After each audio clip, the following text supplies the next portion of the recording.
um artigo para os líderes da igreja, um escrito muito bonito sobre família, e terminava dizendo que a família é o colo de Deus. Eu achei muito bonito aquilo, né? Porque a família precisa ser um lugar de acolhimento, de amor, precisa ser um lugar de cura, não é? E nem sempre as famílias têm sido um lugar de paz, de bênção e de acolhimento, mas precisaria ser, não é? Então, que a igreja abençoe essa jovem família. Nós estamos dedicando esse mês à família, não é? Então, toda a palavra no domingo e nas quintas-feiras estão sendo sobre a família. Na próxima quinta-feira vamos ter uma atividade aqui para os casais. Então, já foram convidados, convocados, né? Casados, namorados, noivos, venham e participem. E hoje eu peço licença à igreja para abrir um parêntese nessa ministração sobre família, porque estão me cobrando da seguinte forma: o pastor esteve lá em Israel e não fala nada sobre a viagem, então decidimos compartilhar um pouco hoje com a igreja sobre a experiência que tivemos lá em Israel e também na Jordânia, e foi uma grande bênção de Deus poder passar por aqueles lugares em que tantas vezes nós lemos na Bíblia, não é? Então, a experiência de ver foi muito preciosa para nós. Então, fomos daqui da igreja em 2 casais.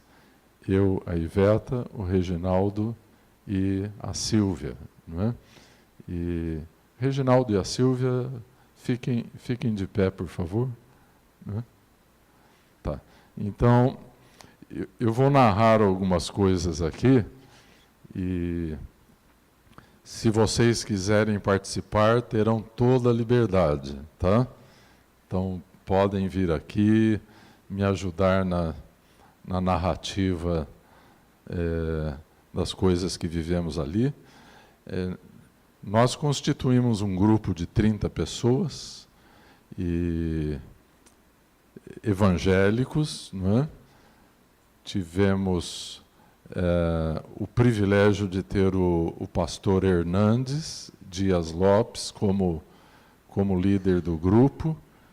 Ele é um mestre da palavra, então, em todos os lugares onde passamos, havia uma palavra, uma pregação, e foi uma experiência maravilhosa, porque não fizemos apenas turismo, mas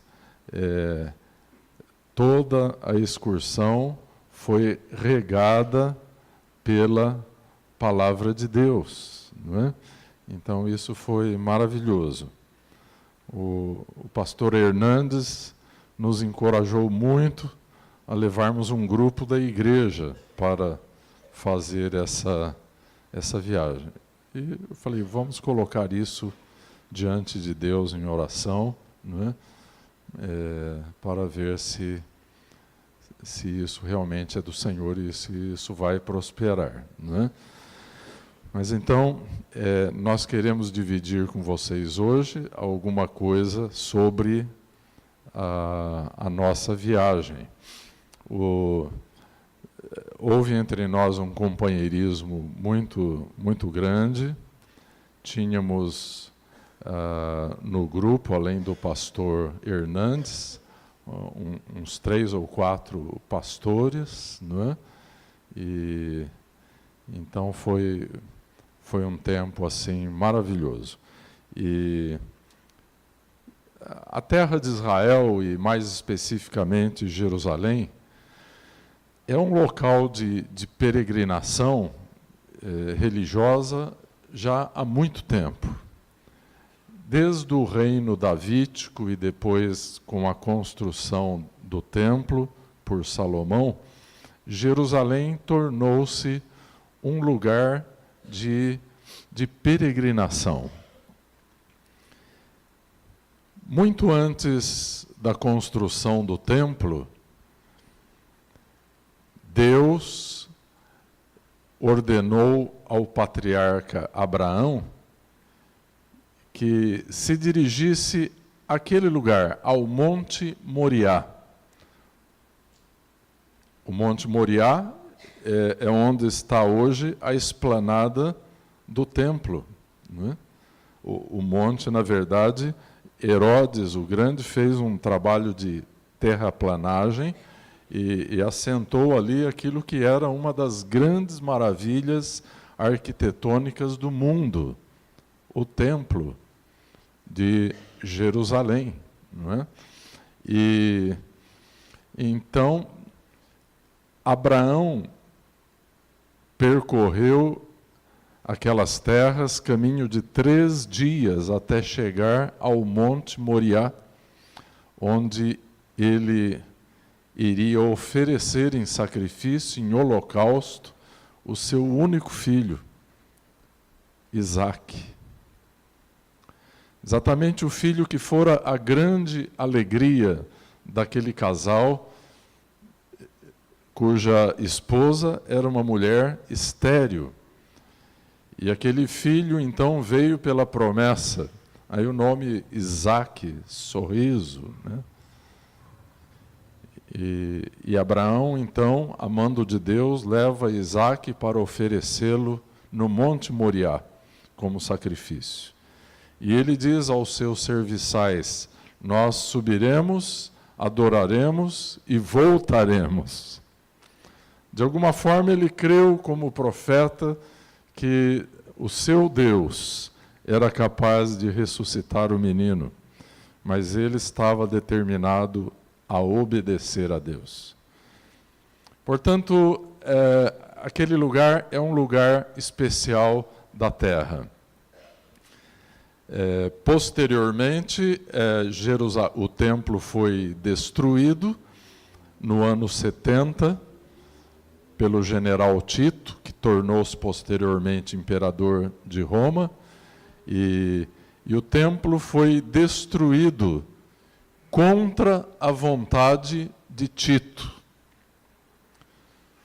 porque havia uma vontade superior à vontade do general romano, que era a vontade de Deus. No capítulo 24 de Mateus, Jesus, em seu sermão profético, ele diz que não ficaria pedra sobre pedra que não fosse derrubada daquele templo. Isto porque os discípulos de Jesus, exceto Judas Iscariotes, que era da Judéia, todos os demais eram galileus. E quando viram a majestade do templo, ficaram assombrados. E Jesus disse a eles: não fiquem admirados, porque não restará pedra sobre pedra. E de fato, as legiões romanas destruíram completamente aquele templo contra a vontade de Tito, a fim de que a palavra de Deus, a correção divina sobre o povo judeu, acontecesse de forma completa, e assim aconteceu, né? Então, aquele é um lugar de peregrinação. Nós estivemos lá no verão, é uma época cujo clima é muito inóspito, mas mesmo assim, em todos os lugares e em todo o tempo, nós nos encontramos com turistas. E, de fato, naquele fatídico dia em que o Brasil perdeu da Bélgica, nós estávamos em Jerusalém. E Jerusalém tem pessoas do mundo inteiro. Então, nós tivemos que ouvir certas brincadeiras em diferentes idiomas falados no mundo, não é? Então, quando percebiam que éramos brasileiros, sempre tiravam uma casquinha em todos os lugares, não é? Mas, amém por isso, também, não é? Então, ali é uma terra de peregrinação religiosa por milênios. E nós sabemos que, pelas Escrituras, que Jesus está voltando. E Jesus volta em Jerusalém, né? Ali no vale entre o Monte das Oliveiras, que é o primeiro lugar onde chegamos a Jerusalém, fomos ao Monte das Oliveiras, e temos então aquela visão da muralha, e aqui a esplanada do templo, e agora ali encontra-se uma mesquita, a mesquita de Omar, o Domo da Rocha, que tem uma cúpula dourada, e então isso é um cartão postal da cidade de Jerusalém. Mas ali entre o Monte das Oliveiras e a muralha de Jerusalém, há um grande cemitério. Do lado do Monte das Oliveiras, um cemitério judaico, e do lado das muralhas, um cemitério islâmico. E no meio há o Vale do Cedron, né? O chamado Vale do Cedron. Não corre mais água ali, porque Jerusalém é uma cidade de mais de 1 milhão de habitantes, então, mas está o vale lá com todas aquelas sepulturas, e diz que é um cemitério muito concorrido, porque corre o boato de que as pessoas que estão sepultadas ali ressurgirão primeiro assim que o Messias chegar, né? Então, existem essas coisas. O sultão que construiu aquela muralha soube que, quando o Messias voltar, ele passaria por aquele portão que vai do Vale das Oliveiras e para a esplanada do templo. Então, o sultão mandou fechar o portão. Então, nós temos aquele portão bonito, todo fechado com pedras. Nós não sabemos como, mas Jesus vai voltar no Monte das Oliveiras, da mesma forma que ele subiu, ele voltará, diz as Escrituras, e ele percorrerá aquele vale e entrará por aquele portão. Amém? Aleluia. As profecias estão se cumprindo, e é muito interessante andar por aquele lugar e ver profecias cumpridas e outras que estão ainda se cumprindo, não é? E Israel, por si, é uma prova da existência de Deus, porque é a única nação do mundo que tem uma aliança com Deus. E por esta razão, provavelmente seja a única nação do mundo que foi restaurada depois de 2 milênios de história. Inclusive, a língua foi restaurada depois de 2 milênios. Hoje fala-se hebraico em Israel, né? E vocês não imaginem o tamanho deste milagre, né? Mas deixa eu fazer uma descrição sumária de por onde nós passamos, né? E torno a dizer, se o Reginaldo quiser me ajudar aqui na narrativa, pode ajudar. Reginaldo foi um grande companheiro nosso. Você pode levar o Reginaldo para qualquer lugar do mundo que ele vai se virar. Ele tem uma linguagem universal. Ele fala através de mímica e as pessoas entendem. Ele não se aperta em lugar nenhum do planeta. Mas nós chegamos a Israel através do deserto. Eu creio que o pastor Hernandes montou muito bem o trajeto, né? Muitas dessas excursões começam pelo Egito, depois atravessa-se a península do Sinai até chegar em Israel. Nós começamos pelo deserto também, só que nós descemos em Dubai, e daí fomos... Porque Dubai hoje é um ponto de conexão entre o Ocidente e o Ocidente. A maior parte das pessoas que viajam para o Oriente, elas fazem conexão ali nos Emirados Árabes, né? Então, eles têm algumas das melhores empresas de aviação do mundo hoje. E o aeroporto de Dubai, então, é uma cidade aquilo, é impressionante o que a gente vê ali. Então, descemos em Dubai e pegamos um outro avião para Amman, que é a capital da Jordânia. A Jordânia já é uma terra bíblica. O que nós encontramos na Jordânia? 75% do território da Jordânia é deserto. E sobrevoar o deserto é interessante, você vê alguns pontos, você vê algum verdinho. É o lugar onde tem alguma fonte de água. Então, onde tem água, tem palmeiras, tem principalmente as tamareiras. Uma das bases da vida no deserto é a tamareira. E as oliveiras também. Onde tem água, tem oliveiras plantadas. Também cedros, né? Essas 3 principais árvores nós vamos encontrar com bastante abundância naquela região. Mas então, viajando ali, sobrevoando o deserto da Arábia Saudita, depois o deserto da Jordânia.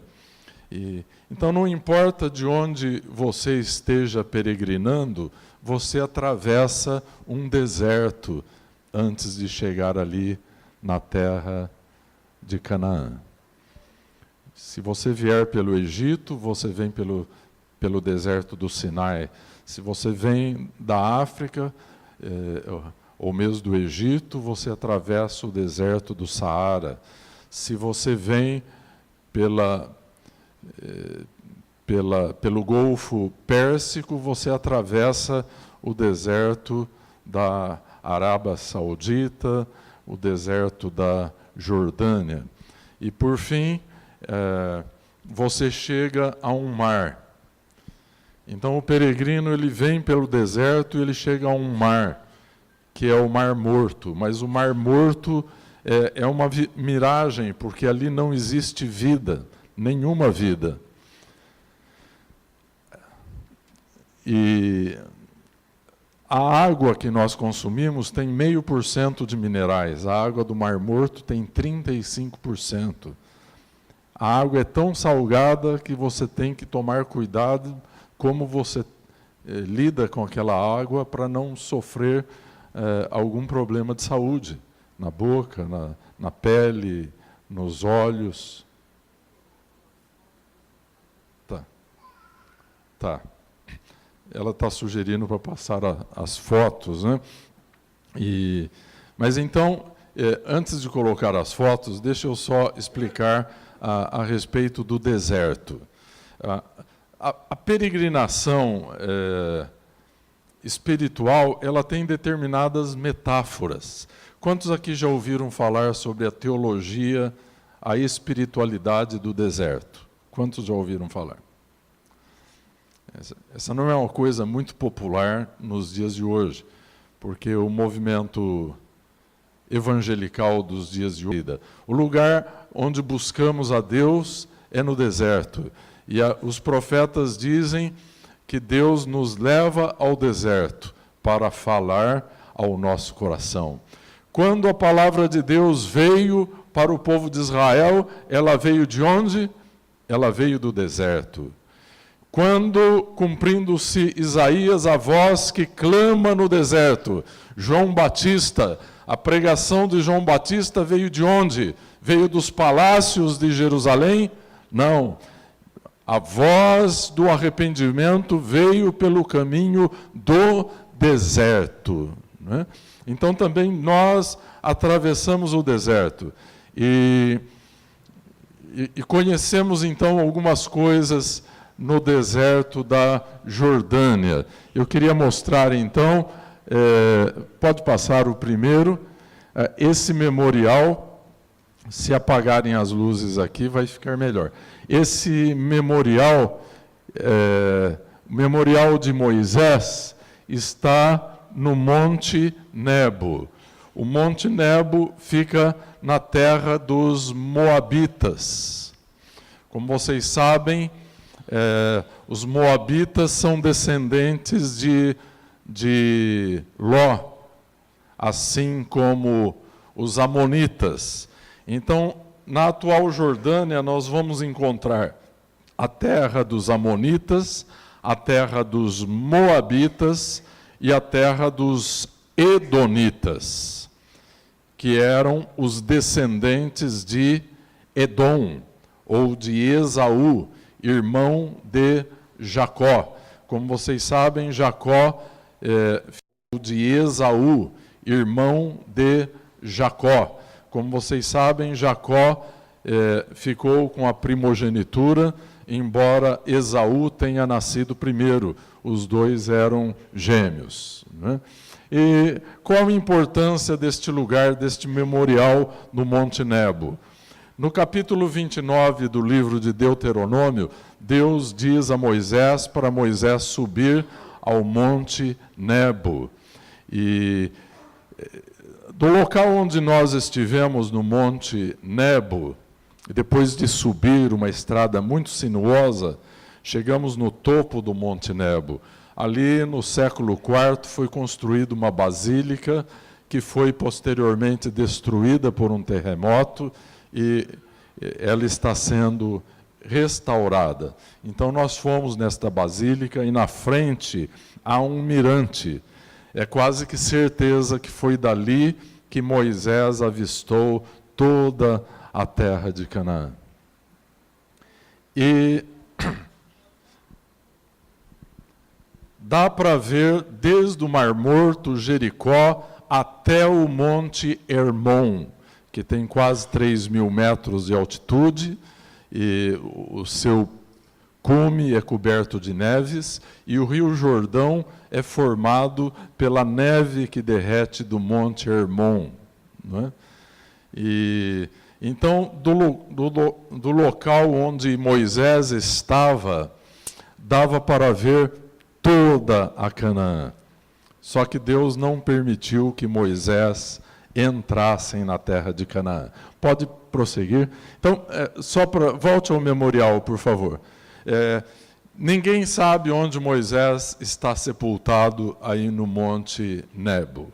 A Bíblia diz que Deus o sepultou no Monte Nebo. Ninguém sabe onde. Então foi colocado este memorial no Monte Nebo. Pode seguir. Aí nós temos os detalhes do piso e das paredes da basílica que foi construída no alto do Monte Nebo. Eles estão restaurando esse trabalho. Existem artesãos que estão trabalhando nesses mosaicos. São mosaicos bizantinos. É uma verdadeira obra de arte o que eles fazem lá. Podem seguir. Aí a basílica, as colunas que eles colocaram no lugar onde elas estavam, porque foram destruídas pelo terremoto. Podem seguir? Bom, aí no deserto da Jordânia, nós fomos a um lugar chamado Petra, considerada uma das 7 maravilhas do mundo de hoje. Dizem que Petra é a cidade mais bonita do mundo. Foi uma cidade escavada nas rochas, não é? E lá viveram os descendentes de Esaú, não é? Então houve um terremoto, porque a região toda é muito marcada por sismos, e o terremoto abriu no meio da rocha um caminho que tornou-se a estrada real dos edomitas.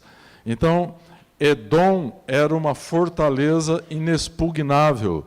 Ninguém poderia tomar aquela fortaleza, porque não havia logística para um exército atravessar uma garganta profunda. Pode seguir em frente. Uma garganta de pedras com uma largura variável entre 2, 3 metros, em alguns lugares mais larga. E aí, então, se refugiou o povo edomita. Há um livro profético na Bíblia, o livro do profeta Obadias, que é uma profecia contra Petra, porque eles tornaram-se inimigos do povo judeu. E quando os babilônios destruíram Jerusalém e o templo, eles foram cooperadores dos babilônios. Então, Obadias traz uma palavra de juízo, e Deus diz que ainda que eles se escondessem na fenda das rochas, e foi o que eles fizeram, de lá o Senhor os derrubaria. Mesmo que eles fizessem o seu esconderijo nas estrelas, o Senhor os alcançaria. Então, igreja, com Deus não se brinca, não é? Então está lá, pode seguir em frente. Nós passamos por essa antiga estrada real dos edomeus e depois do nabateus, que foi um outro povo que viveu aí. Pode seguir em frente. E daí nós vamos atravessando 2 quilômetros por essa estrada e nós chegamos numa das maravilhas, pode seguir em frente, que é essa construção que eles chamam do tesouro, não é? Na verdade, os beduínos andavam por aí achando que havia um tesouro oculto dentro dessa construção, totalmente escavada na rocha. Na verdade, hoje sabe-se que isso é uma sepultura real. E muitas construções que vamos ver lá são, na verdade, sepulturas, que as pessoas queriam ser sepultadas próximo do Deus deles. Pode seguir em frente. Aí, os últimos metros que antecedem o aparecimento do tesouro. Pode seguir. Aí, a dona Iveta passeando de camelo e o pastor Paulo segurando o camelo, né? Pode seguir em frente. Aí, todo escavado na pedra, isso aí é uma sepultura de um nobre egípcio que migrou para a região. Pode seguir? Bem, deixando Petra de lado, que é o lugar dos edomitas, não é?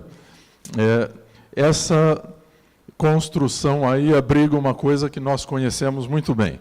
Aí dentro está a causa de que Moisés não pôde entrar na terra de Canaã. O que nós encontramos aí? Uma pedra. E o que aconteceu nesta pedra? Israel, quando chegou nessa terra dos Moabitas, clamou e clamou por água. Porque é um deserto lá. E era um povo... Se tinha 600 mil homens, a estimativa é que existia no mínimo 2 milhões de pessoas, entre homens, mulheres e crianças. Você imagine mais os camelos, os jumentos, os cavalos, as ovelhas, os bodes, e não havia água no deserto. Então eles irritaram Moisés de tal maneira E Deus falou com Moisés: fale com a rocha, e a rocha dará águas. Mas Moisés estava tão irritado que ele pegou o seu cajado e ele feriu a rocha. Na verdade, por causa deste simples ato de desobediência, Deus não lhe permitiu entrar em Canaã. Então, você que é um pouco nervoso, tome cuidado, tá? Com o que você faz e com o que você fala. Então, esta cidade no sul da Jordânia chama-se Vale de Moisés, em português. E aí está a rocha que, por favor, pode colocar a próxima. Aí está a rocha que Moisés feriu. Mostre o próximo. Não, o próximo da rocha. Hã? Não foi? Mas que pena. Eu ia mostrar a água, não é? Porque ficou...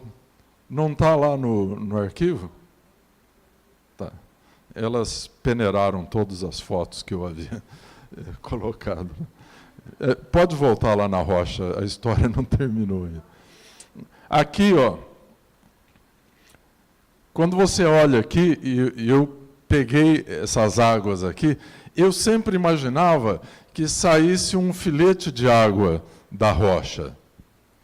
E dizem que os geólogos examinaram todo o terreno, não há nenhuma evidência de água ao redor. Mas daqui de dentro sai um córrego de águas. Que Deus deu água para dessedentar mais de 2 milhões de almas, sem contar os animais. E hoje tem uma cidade aí de 60 mil habitantes que bebe desta água que está jorrando até hoje no deserto. Amém? Aleluia. Pode seguir em frente. Esse aí é o Mar Morto, não é? Não há nenhuma vida aí. Pode seguir em frente. Esse aí é o caminho de Petra, ali os expedicionários ali da INJ, os 2 casais estão lá, né? Estamos no caminho real para Petra. Pode seguir? Bom, aí o Mar Morto, como está mostrando, Jerusalém aqui está à esquerda, a mais de 800 metros acima do nível do mar. Aqui à esquerda está o nível do mar Mediterrâneo, do outro lado está Amã, e aqui você está vendo o Mar Morto. São 420 metros abaixo do nível do mar. Pode seguir em frente. É o lugar mais profundo da Terra, não é? Depois nós temos o Mar da Galileia, a 200 metros abaixo do nível do mar também. O que acontece com esta região? Bom, Israel e aquelas terras bíblicas está dentro de um Rift Valley, um vale de falha, uma falha tectônica. Então, Israel está exatamente, semelhantemente à cidade de Los Angeles, que foi construída em cima da falha de Santo André. Assim, Israel foi colocada por Deus dentro de uma falha tectônica. Então, é um terreno muito vulnerável. Deus é surpreendente. Ele coloca o povo escolhido dele, o povo que fez uma aliança com ele, no pior lugar do mundo, do ponto de vista geológico. Porque é por isso que é fundo, porque é uma falha chamada sírio-africana. Ela começa na Síria e desce até os grandes lagos da África, como o Lago Vitória, por exemplo, o Lago Eduardo. São lugares profundos, é um terreno falhado. E Então, Israel está um pedaço em cima da placa tectônica africana e um outro pedaço em cima da placa asiática. E essas placas se atritam e se movimentam. Nós dormimos 2 noites na cidade de Tiberíades, nas margens do Mar da Galileia, e numa das noites, hora que era lá pelas 4 da manhã, eu escutei uma gritaria. Eu não sabia o que estava acontecendo, me ocorreu assim, talvez seja algum jogo de futebol, Copa do Mundo, alguma coisa, estão vendo algum videotape, mas nada disso. A terra havia tremido 6 vezes e eu não havia percebido, não é? Mas é uma região de sismos. Isso é uma foto do deserto da Judéia. Pode seguir em frente. A cidade de Jericó existe há 10 mil anos, é considerada a cidade mais antiga do mundo. Pode seguir em frente. Aí as ruínas de Jericó, que estão sendo escavadas, não é? Seguindo em frente. Essa aí é uma fonte, não é? Que dizem que é o local onde Eliseu sarou as águas, não, ou melhor, Elias, onde as águas eram impróprias para beber, e Elias, então, fez um milagre e sarou as águas. Dizem que foi aí. Pode seguir. Aí, o mesmo local, as ruínas ao fundo, a mesma fonte, pode ir em frente, né? Então está lá o nome, a fonte de Elias, não é? Bom, eles chamam de o Monte da Tentação, mas isso não quer dizer que Jesus passou o episódio da tentação especificamente neste lugar, mas foi nesse deserto. Se nós dessemos um zoom nesta imagem, nós veríamos lá um monastério pendurado lá naquelas rochas, lá em cima, e nós vamos ver muitas cavernas na encosta deste monte. O que aconteceu? No século III e no século IV, com o advento do cristianismo como uma religião de Estado, com Constantino, cessa a perseguição e a igreja começa a se corromper rapidamente, as pessoas mais piedosas foram para o deserto, para fugir de se corromperem nas igrejas, nos templos e com a religiosidade da época. As pessoas mais piedosas iniciam aquilo que a gente chama de espiritualidade do deserto. A fome de Deus as leva a um lugar árido, sem conforto algum, a um lugar de solidão. Então essas encostas estão cheias de cavernas onde estes santos moraram no passado e viviam em comunhão com Deus. Pode seguir em frente. Então eu volto a dizer, isso aí é Jericó moderna, é uma cidade de palestinos, não é? Pode seguir em frente. Muito embora esteja dentro do território de Israel. Aí também, se dermos um zoom, vamos ver, dá para dar um zoom? Vamos ver a quantidade de buracos, de cavernas. Em todas essas cavernas aí viveram pessoas orando, não é?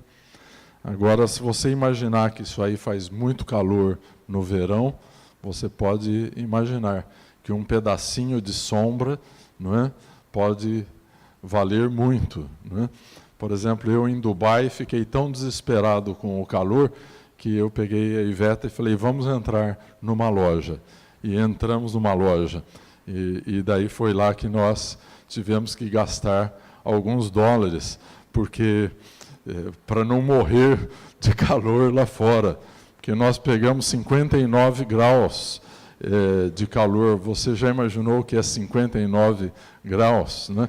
Então você é obrigado a entrar numa loja, porque na loja tem ar-condicionado, né? Então é obrigado a gastar para sobreviver. Tá? Tá? Essa é uma foto dos peregrinos aí no mar da Galileia. Atravessamos o mar da Galileia, de Tiberíades até o outro lado para conhecer a cidade, assim chamada Cidade de Jesus, a cidade de Cafarnaum. Não é? Então, deixa eu contar uma coisa para vocês aí. Quando nós saímos do deserto, nossa peregrinação é para encontrar a Deus, né? O último lugar que nós fomos foi Jerusalém, a cidade do grande rei. Em Jerusalém estava o templo. O templo era o centro do mundo. Ali estava o Santo dos Santos, o lugar onde a glória do Deus que fez os céus e a terra se manifestava. Não é? Então, a nossa peregrinação ela vai do deserto para Jerusalém. Aí eu disse a vocês que nós chegamos ao Mar Morto. No Mar Morto não há vida. Então continuamos pelo deserto da Judéia. E aí vamos subindo de Jericó. Jericó é um oásis. Foi considerado uma das cidades mais lindas do mundo, a cidade das palmeiras. Quando Marco Antônio, general romano, tomou aquela região, ele era amante da rainha do Egito, Cleópatra, e ele deu Jericó de presente para Cleópatra. Mas Jericó, então, é um oásis no meio do deserto, e nas margens ali, proximidades do Mar Morto. Então, o Mar Morto não tem vida, por isso que chama Mar Morto. É o lugar mais profundo da terra. Mas eu quero fazer um parêntese e contar uma coisa maravilhosa para vocês. Jesus está voltando, amém? E quando Jesus volta, Jesus que é vida, ele diz, eu sou a verdade, eu sou o caminho, a verdade e a vida. Será que Jesus vai deixar o mar morto? Não. Então, um milagre está acontecendo no Mar Morto. Ezequiel 47 profetiza que torrentes de água do santuário de Deus fluiriam e sarariam o Mar Morto. E o Mar Morto se tornaria vivo, um lugar de vida, peixes em abundância, árvores para fruto, árvores medicinais por toda parte. Então aquele lugar morto tornaria-se um lugar de vida, porque ali é um lugar morto. Você, atingindo as profundezas do Mar Morto, há 400 metros de sal.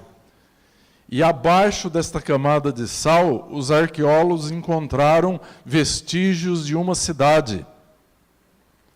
Você sabe o nome dessas cidades? Sodoma e Gomorra.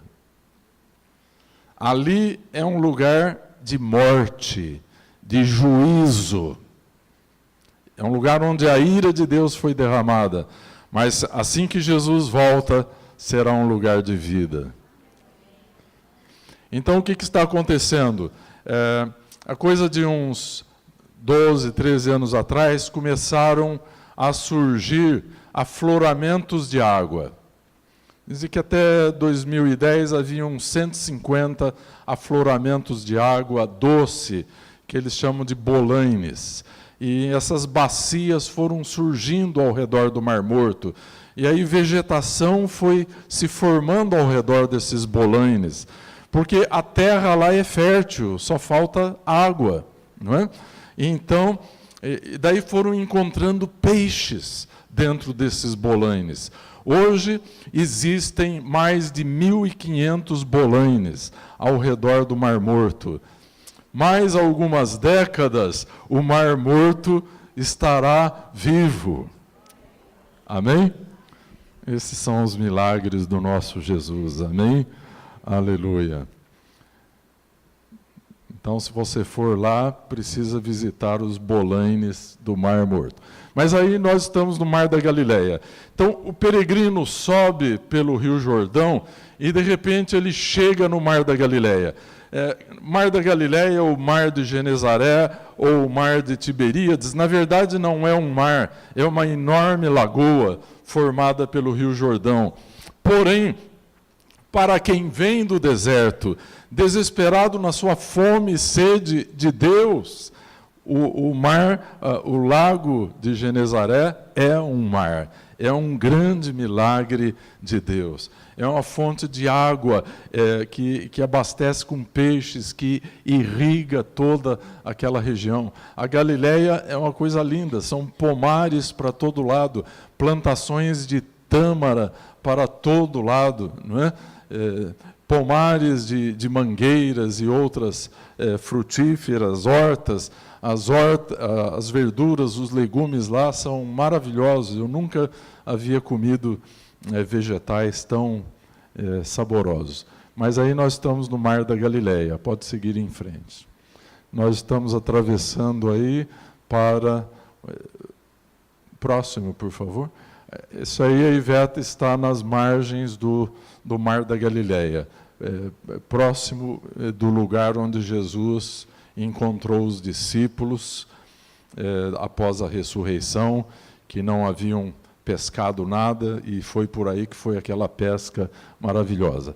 Construir uma igreja ortodoxa, está escrito aí, mesa de Cristo. Dizem que foi sobre esta rocha que Jesus preparou a refeição dos discípulos. Colocou ali o peixe assado para eles comerem, né? Pode seguir. Ruínas de Cafarnaum, né? Cafarnaum, a base do ministério de Jesus na Galileia, e Jesus teve um extenso ministério na Galileia, mas a base do ministério dele na Galileia foi esta aldeia de pescadores, não é? E os discípulos, muitos discípulos de Jesus, provavelmente eram desta cidade, desta vila de Cafarnaum.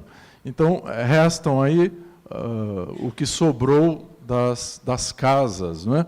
Pode seguir em frente. Aí, Cafarnaum, a cidade de Jesus. Então, aí, pode seguir em frente, é em Cafarnaum que encontra-se a casa de Pedro. Então, localizaram esta casa e fizeram uma enorme construção de concreto em cima, mas, na verdade, não era a casa propriamente de Pedro, era da sogra de Pedro, né? Pelo visto, Pedro morava na mesma casa da sogra. Ali estão as ruínas da sinagoga de Cafarnaum, né? Então, por curiosidade, toda a cidade está distribuída ao redor da sinagoga. Então, de um lado você tem a sinagoga, do outro lado você tem o mar. E a vila está organizada ao redor da sinagoga. Isso quer dizer que a sinagoga era o centro da vida religiosa dos habitantes de Cafarnaum. Pode seguir em frente.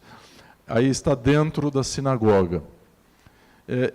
Eu me senti bem emocionado de pensar que Jesus tantas vezes ensinou aí nesta sinagoga. Não é? Pode seguir em frente. Isso aí, a hora que o barquinho que nos levou do outro lado do mar, eles hastearam a bandeira do Brasil e a de Israel, né? E seguindo em frente. Aí dentro da sinagoga de Cafarnaum, próximo. Aí nós sentados no lugar onde as pessoas sentavam para ouvir a leitura dos pergaminhos da palavra de Deus, né? Seguindo, debaixo dessa construção de concreto, bem aqui, perto dessa setinha aí, está ali a casa de Pedro, não é? Pode seguir em frente. As ruínas de Cafarnaum, próximo. Eu estou lá no meio daquelas colunas. Essa aí é uma igrejinha que dentro da qual está aquela pedra onde acredita-se que Jesus preparou a refeição dos discípulos. Seguindo. Bem, essa é uma vista maravilhosa de cima do Monte Carmelo.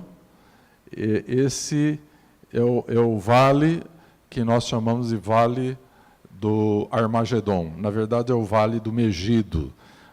É aí que vai se travar a última grande batalha contra o povo de Israel. A Bíblia diz que os exércitos virão em grande número para destruir Israel, e eles serão destruídos neste vale, numa batalha que será chamada Batalha do Armagedon. É um lugar muito bonito, cheio de agricultura, não é? A Galileia é um lugar muito bonito. Pode seguir em frente. Esse é o Rio Jordão, né? Onde Jesus foi batizado, onde João Batista batizava. Só que essa parte do Jordão está mais próxima ao mar da Galileia. Acredita-se que Jesus foi batizado mais para baixo, próximo do deserto da Judéia, uma região muito mais árida, não é? Muito mais seca. Pode seguir em frente. Bom, esse aqui em Nazaré. Nazaré hoje é uma cidade grande, de 200 mil habitantes, como Prudente, e é uma cidade que cresceu muito por ser a cidade onde Jesus viveu. Bem próximo de Nazaré encontra-se a cidade de Caná. E eu queria que voltasse a Nazaré, por favor. Aí o Monte Tabor, também visto de Nazaré. Pode voltar mais uma. O Monte Tabor é onde Jesus se transfigurou diante dos discípulos. Esse penhasco aqui é um precipício. Dizem que foi aqui que levaram Jesus em Nazaré para atirá-lo desse precipício, quando ele leu na sinagoga Isaías 61, declarando que a Escritura estava cumprida. Eles não creram, levaram Jesus a esse precipício para atirá-lo. A Bíblia diz que ele se esquivou porque ainda não era chegada a sua hora. Jesus, na verdade, iria morrer na cruz do Calvário por mim e por você, e tinha a hora certa para isso. Pode seguir. Monte Tabor, seguindo. Aí é o monte das bem-aventuranças, das beatitudes. Foi nessa região aqui, próximo aqui, nas proximidades do Mar da Galileia, que Jesus pregou o Sermão da Montanha. Pode seguir em frente. É um lugar muito bonito. Aí eu estou num mirante em cima do Monte Carmelo, que foi lá onde Elias teve aquele grande confronto com os profetas de Baal e matou os 400 profetas de Baal. Essa aí nós temos a vista do Vale do Megido, ou do Armagedon, de cima do Monte Carmelo. Pode seguir. Uma estátua de Elias matando os profetas de Baal. Pode seguir em frente. Essas aí são ruínas da cidade de Cesareia. Cesareia foi construída por Herodes o Grande, né? E, na verdade, não podemos confundir os Herodes, porque foram 4, né? Herodes o Grande, depois ele teve 3 filhos, né? Herodes Antipas, Herodes Agripa I, Herodes Agripa II, né? E Cesareia foi construída por Herodes o Grande. Era a sede do governo romano, ficava em Cesareia. Pode seguir em frente. Cesareia era uma cidade muito bonita, foi destruída por terremotos, foi destruída por guerras, né? Então essas aí são as ruínas de de Cesareia. Pode seguir em frente. Esse é o anfiteatro de Cesareia. Aí as ruínas, podem seguir em frente. Ela fica no mar Mediterrâneo. Deve ter sido uma belíssima cidade. Hoje há uma intensa migração de franceses para esta região, entre Cesareia e Tel Aviv. Existem algumas cidades muito bonitas e que os franceses judeus estão imigrando em massa para lá. Por quê? Porque a França está se tornando um país islâmico. Mais uma década ou duas, a França será um país islâmico. E assim toda a Europa está sendo islamizada, não é? Esse movimento de imigração não é um movimento de imigração, é um movimento de invasão da Europa. Então, mais algumas décadas, a Europa será muçulmana. E os judeus franceses estão saindo da França, estão saindo da Europa e se estabelecendo no litoral de Israel, no Mediterrâneo. Essa aí é a entrada do horto do Getsemane. Não é? Pode seguir? Esse aí é o jardim do Getsemane, onde Jesus intercedeu e enfrentou a morte por nós e transpirou gotas de sangue em sua agonia. Foi aí que ele foi preso. Pode seguir. Aí uma oliveira está até cercada por uma tela. Essa oliveira talvez tenha sido testemunha das lágrimas de Jesus. Pode seguir. A muralha de Jerusalém vista do Monte das Oliveiras. É aquele portão lá em cima que o sultão mandou fechar com pedras quando soube que o Messias de Israel passaria por lá. Pode seguir. A cidade de Jerusalém, vê-se o Domo da Rocha. Aqui é um cemitério judaico. Do outro lado, na beira da muralha, um cemitério muçulmano. E no meio, o Vale do Cedron. Pode seguir. Esse aí é o cenáculo, onde ocorreu o Pentecostes. Note bem que isso aí foi reconstruído. Você vê diferentes camadas de pedras, tudo lá é construído com pedras. Então você vê que aqui embaixo é um tipo de pedra, provavelmente do tempo romano. Já em cima umas pedras menores, provavelmente do período bizantino. E lá em cima pedras menores ainda, provavelmente do período do Império Otomano, porque a terra foi mudando de dominadores com o tempo. Jerusalém é uma cidade que foi destruída e reconstruída muitas vezes, de maneira que lá dentro tem diferentes Jerusaléns, não é? Se você for escavando. Pode seguir. Essa aí é a tumba do rei Davi. E nesse lugar, você vê um judeu ali lendo as Escrituras, é um local de estudo das Escrituras. Então, o dia inteirinho tem pessoas estudando a Bíblia aí na tumba de Davi. Pode seguir em frente. Tumba de Davi. Tem essa divisão, mulheres de um lado, homens de outro. Segue, por favor. Não tem a figura do cenáculo por dentro? Tiraram também? Esse aí é o tanque de Betesda. Como vocês veem, não vai dar tempo de falar tudo, né? Esse aí é o tanque de Betesda. Eu não imaginava que fosse assim, mas o tanque de Betesda estão escavando, está 6 metros para baixo de onde nós estávamos ali. Né? Outra, por favor. Tinha outras fotos do tanque de Betesda. Essa foto é muito importante. Vocês estão vendo uma porta, um portão lá embaixo e um outro lá em cima. Lá em cima é por onde nós passamos. É a Jerusalém atual. aqui embaixo a Jerusalém do tempo romano, foi escavada. Então, tudo isso aqui embaixo estava debaixo da terra, foi escavado.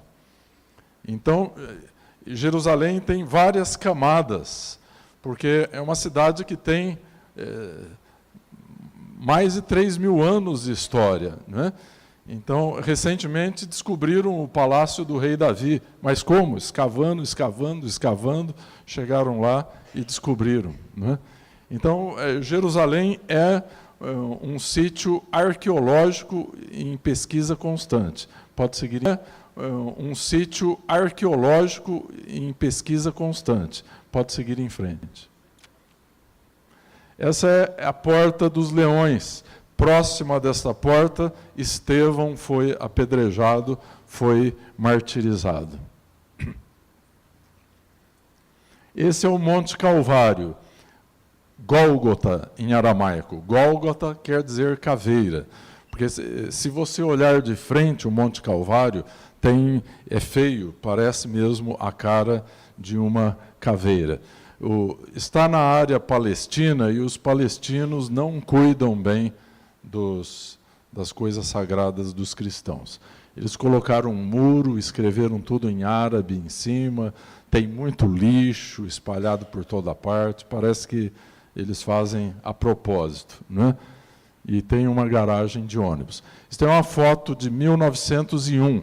Ali está o Calvário, veja bem a figura da caveira, os dois olhos, o nariz, a boca, estão vendo? E aqui tinha uma estrada que passava. Os romanos, eles costumavam fazer as execuções em lugares bem movimentados, porque a execução, principalmente a morte de cruz, tinha que ser exemplar, não é? Então Jesus foi crucificado aí por esse motivo. Não se sabe ao certo se Jesus foi crucificado na beira da estrada ou em cima do Monte Calvário. Próximo. Aí, essa aí é uma tomada bem da frente, mostrando os dois olhos e o nariz, por isso que é chamado Gólgota. É um lugar realmente feio e assustador. Pode seguir. Agora, louvado seja Deus, aí no século XIX foi escavado uma sepultura que hoje acredita-se que é 95% de probabilidade de ter sido aí que Jesus foi sepultado. Porque aquela outra igreja do Santo Sepulcro está dentro das muralhas de Jerusalém. E a Bíblia diz que não distava muito do Monte Calvário uma sepultura nova, não é? Aí era um horto, um vinhedo de José de Arimateia, que era um discípulo, que era um senador. E Isaías diz que Jesus teria em sua morte sua sepultura com os ricos. José de Arimateia era um homem rico, e ele tinha uma sepultura escavada na rocha que nunca tinha sido usada. Dista 150 metros do Calvário e está fora das muralhas de Jerusalém. Jesus morreu às 3h, e a partir das 6h começava o sábado, não podia mais fazer nada. José de Arimateia teve apenas 3 horas para pedir o corpo a Pilatos, preparar o corpo e sepultar o corpo. Não dava tempo de sepultá-lo no lugar onde a Igreja Católica e Ortodoxa diz que foi sepultado. Tudo teve que ser feito muito rapidamente. Então, Jesus foi sepultado nesta sepultura, nas proximidades do Monte Calvário e nesse horto, nesse vinhedo de José de Arimateia. Tudo aí foi escavado, descobriram que tinha um lagar para prensar as uvas, tinha tudo aí. Pode seguir. Aí nós entrando dentro do sepulcro, né? Bem, nós fizemos uma visita, é um lugar muito marcante. Se você for a Jerusalém, precisa conhecer esse lugar, o Memorial do Holocausto. A Iveta diz que não tem coragem de voltar a este lugar. Mas é impossível você percorrer este memorial sem derramar pelo menos uma lágrima. É impossível. E eles construíram esse memorial para que jamais isso volte a acontecer. Porque este século XX já vivenciou 3 genocídios. O genocídio dos armênios, o genocídio dos judeus e, mais recentemente, dos Hutus na África, em que 2 milhões de negros foram assassinados. Então, o memorial do Holocausto para que isso jamais se repita. Então, a gente percorre um corredor enorme e lá tem todos os documentos, áudios, fotos do Holocausto. É uma coisa impressionante. Muitos soldados israelenses percorrem aquele lugar, não é? E quando a gente chega no final do corredor, existe um bosque, um vale com um bosque de cedros. E aí, finalmente, entra a claridade e a gente chega ali e encontra muitos jovens chorando. Muitos soldados ali chorando. E é muito tocante ver isso. Aí saímos de lá, encontramos uma sinagoga, conhecemos uma sinagoga que foi montada com os móveis que foram preservados na Romênia da destruição dos nazistas, né? E de lá fomos a um memorial das crianças que morreram no Holocausto. Então, tem muitas colunas ali em cima, todas pela metade. Isso quer dizer que estas vidas foram cortadas pelo meio, não completaram o propósito que Deus tinha para elas, porque foram assassinadas. E ao entrarmos por esse corredor, chegamos a um salão escuro e que existe um corrimão por onde vamos agarrados naquele corrimão. Dentro existe um sistema de espelhos e muitas luzes trepidando, muitas chamas trepidando dentro desse sistema de espelhos, de maneira que aquelas chamas parecem o céu estrelado. E ali, por todo o tempo, o nome das crianças que foram vítimas do Holocausto, o nome dessas crianças vai sendo pronunciado. Então, fala-se o nome da criança e de onde ela veio, da Polônia, da Romênia, da Tchecoslováquia, e vai, então, é um momento assim muito tocante, muito emocionante. Se você ficar o dia inteirinho andando lá dentro, nenhum nome vai se repetir, né? Pode seguir em frente. Esse aí nós estamos com o pastor Hernandes, que foi o guia da nossa viagem. Aliás, ele disse que vai vir aqui na nossa igreja o ano que vem, no aniversário da igreja, ele vem pregar aqui. Você me promete que você venha ouvi-lo? Porque ele virá no meio da semana, quinta e sexta-feira.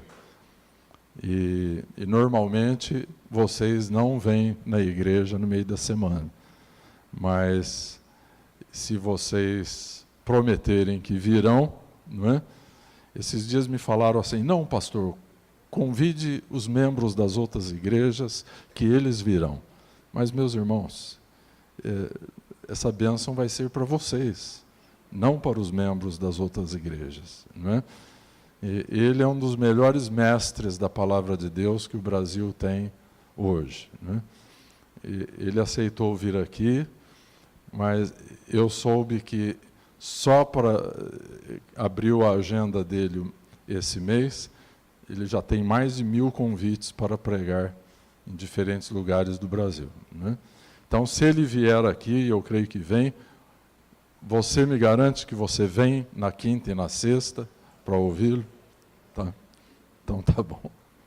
Promessa é dívida, hein? Pode seguir em frente.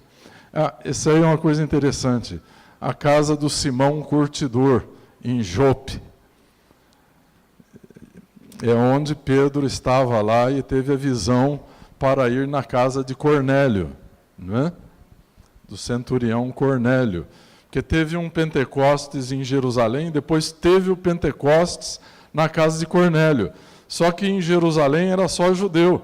Quando o fogo do Espírito caiu na casa de Cornélio, eram gentios. Cornélio era um italiano, era um comandante das legiões romanas, né? Então, até hoje está lá, a casa do Simão Curtidor. Amém? Pode seguir em frente. Essa é uma visão do Monte Tabor, Monte da Transfiguração. Esses aí são soldados, né, de Israel. Esse aqui é um pastor que estava conosco, a esposa e os soldados.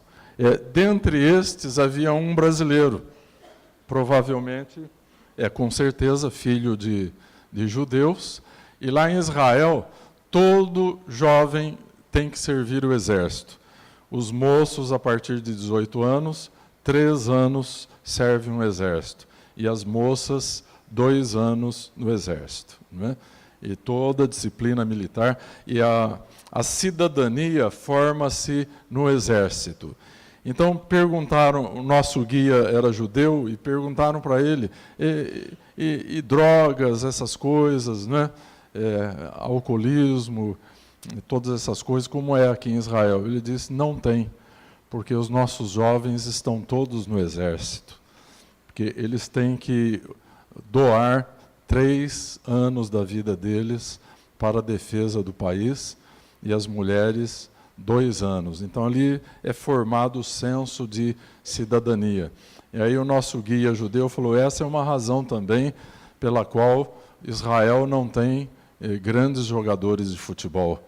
Porque na época que eles podiam estar jogando bola, que nem os brasileiros, eles estão defendendo o país. Né?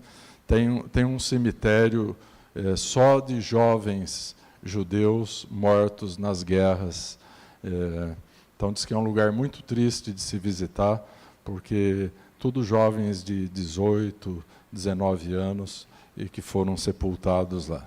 E lá é o seguinte, os homens e as mulheres vão para o exército e vão para a guerra, e eles defendem o país com igualdade.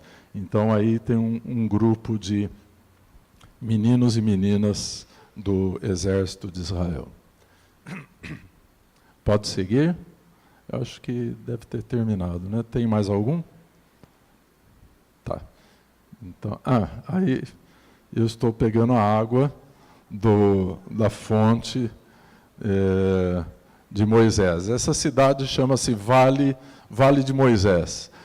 É tão bom ver as coisas em loco, porque eu sempre já li essa passagem da Bíblia em Deuteronômio muitas vezes.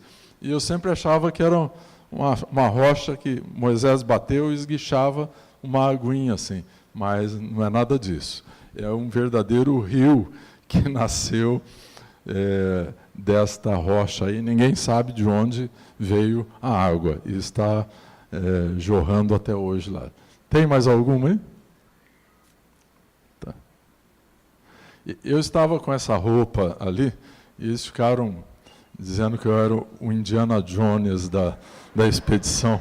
Mas é que é muito calor lá, eu tive que colocar uma bermuda, um chapéuzinho, muito quente, estava nessas alturas aí quase 50 graus. Né? A tamareira está por todo lado em Israel, na Jordânia, nos Emirados Árabes. A tamareira é uma palmeira e ela é um símbolo de vida, porque onde tem tamareira tem água, e onde tem água tem vida. Então é uma palmeira que simboliza a vida nas terras bíblicas. Não é? Veja que coisa linda. Existem vários tipos de tâmara em Israel, né? E se você for, existe a tâmara Parashar-Medjur, que é a melhor delas, é uma tâmara graúda, muito gostosa. Né? Pode seguir, se tiver mais algum. Só para terminar, então, acabaram os slides, elas deram uma enxugada nas fotos que eu tinha posto aí. Faltou mostrar para vocês Dubai, mas uma outra hora eu mostro Dubai e Abu Dhabi. E aí vou dar a vocês uma lição bíblica a respeito dos Emirados Árabes, que aparentemente não tem nada a ver com a Bíblia, né? Mas, para encerrar, eu queria dizer a vocês, se vocês me derem mais uns minutinhos, que eu dizia que Israel está colocada dentro de uma falha tectônica. E que, portanto, se nós fôssemos Deus, jamais colocaríamos o povo da aliança para viver lá. Não somente por causa do ponto de vista geológico, mas também por causa do ponto de vista estratégico. A região do norte da Galileia é uma rota de passagem obrigatória de mercadores e também de exércitos. Quando os reis da terra guerreavam, passavam pelo vale do Megido, pelo vale do Armagedon. Por exemplo, se os egípcios atacassem as nações do norte, tinham que passar por lá. Se os sírios ou os babilônios atacassem para o sul, tinham que passar por lá. Era a rota obrigatória. A cidade de Cafarnaum está bem ali. A Bíblia diz que Jesus veio na plenitude dos tempos, quando Deus entendeu que o mundo estava maduro para revelar o Messias. E Jesus fixa a sua base de operação exatamente naquela região. Dali o Evangelho, ele transbordou para todos os lugares da terra. Então, qual é a consequência de um povo ser estabelecido num lugar como aquele? Só poderia subsistir se estivesse em aliança com Deus. E aqui uma lição para a nossa vida. Às vezes nós estamos em uma situação, ou às vezes em um lugar, onde somente vamos subsistir por causa de nossa aliança com Deus. Porque Deus é fiel. Então, Israel é um lugar que fala, que prega por si mesmo. Amém? A própria história do povo de Israel, a própria narrativa da Bíblia nos fala grandes verdades por si mesma. Amém? Glória a Deus. Então, dei uma rápida pincelada na experiência que a gente teve por lá. E depois, oportunamente, falamos um pouco mais, tá? Dividimos um pouco mais com vocês. Sou muito grato a Deus por essa oportunidade que Deus nos deu. Amém. Ao Reginaldo, às nossas esposas. Foi realmente um aprendizado inesquecível. Amém?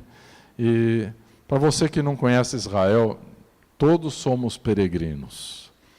Todos estamos atravessando o deserto para encontrar vida.